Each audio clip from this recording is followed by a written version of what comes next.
có mà thêm thương lên kanong ezi in la ding talen ibana geldem kain nung sinale kain may lut nahi kam masay lovin salamit na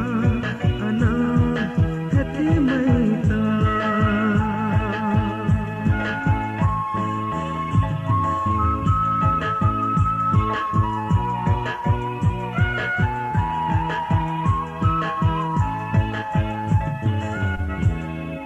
ना मेरा kamu jite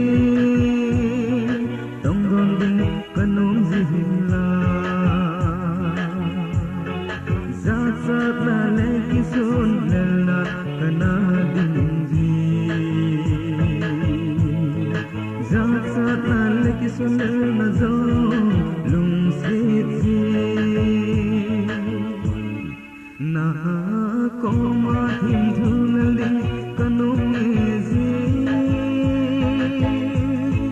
hinal ding talen iban geldem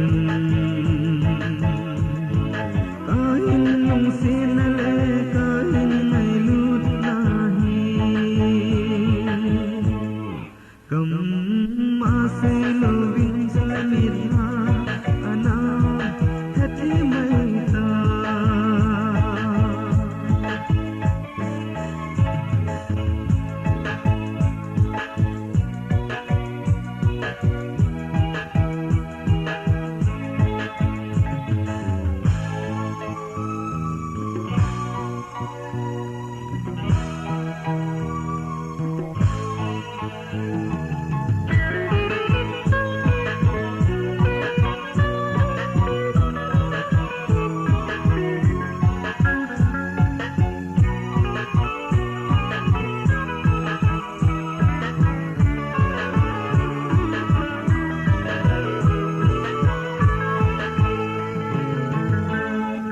ibang kamol hilang